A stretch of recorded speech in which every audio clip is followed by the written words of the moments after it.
All right, let's get right into it. Today, we're going to unpack one of the most physically extreme and honestly misunderstood processes in all of sports, the fighter's weight cut. I mean, you've seen it, right? You see an athlete looking absolutely skeletal on the scale at the weigh-in, only to show up 24 hours later in the cage looking huge, powerful, and totally healthy. It looks like some kind of dark magic, or just pure agony. But what's really going on here? Well, it's less magic and way more science. And look, this is so much more than just starving yourself or not drinking water. This is a high-stakes biological chess match.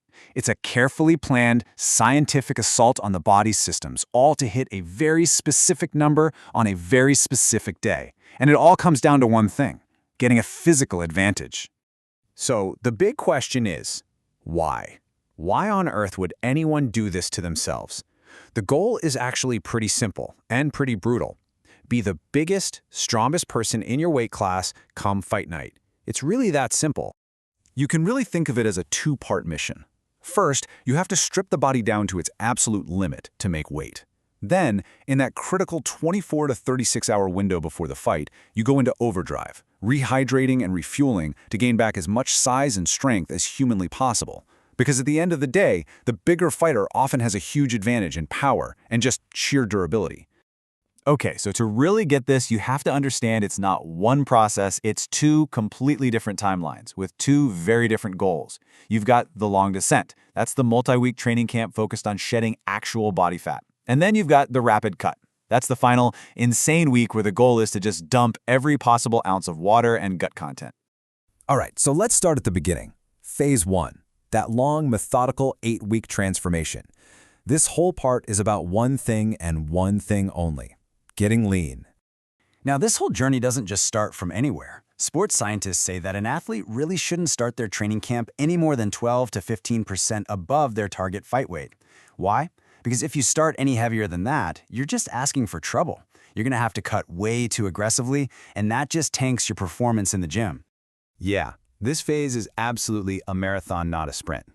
The strategy is all about a smart caloric deficit to lose about 1, maybe 2 pounds of fat per week. And that's the key word: fat. Because if you go too fast, your body starts eating its own muscle for fuel, you get weaker, and your training just goes down the drain. So it's this delicate balancing act. Cut the fat, but keep enough fuel in the tank to protect that precious muscle and actually train hard every day. Okay, so 8 weeks have gone by. The fighter is looking shredded, but they're still several pounds over the limit. This is where fight week kicks in. And trust me, the science gets absolutely wild. The mission has totally changed. We're not worried about fat anymore. Now it's all about tricking the body into dumping temporary weight. So how do they do it? In those last few days, they're basically pulling 4 different levers on their body's control panel. First up, they absolutely tank their carbs. See, for every gram of carbohydrate your body stores, it holds on to almost 3 grams of water. So getting rid of those carbs is like wringing out a sponge. Next, they cut out fiber to reduce the literal weight of food just sitting in their gut. Simple. Third, and this is going to sound totally backwards, they start water loading, drinking insane amounts of water. This tricks the body into thinking it has too much, so it stops producing water-retaining hormones and just starts flushing everything out. And then, bam, they completely cut off their water intake, but the body is still stuck in that high flushing mode, causing massive, rapid water loss. So let's break that down. Where is all this weight actually coming from? Well, you're looking at maybe 2% of your body mass just gone from that glycogen water. Poof. Another 1% can come from, just emptying the pipes. And that crazy water loading trick, that can pull a massive 3% of your body weight off. And get this, all of that happens before they even get to the final, most brutal part of the whole process.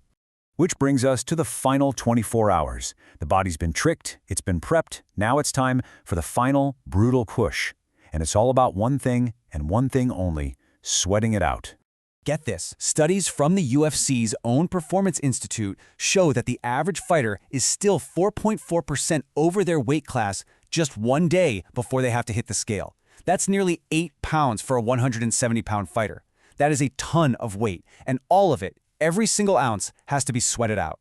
At this point, there are no more clever tricks, no more biological hacks.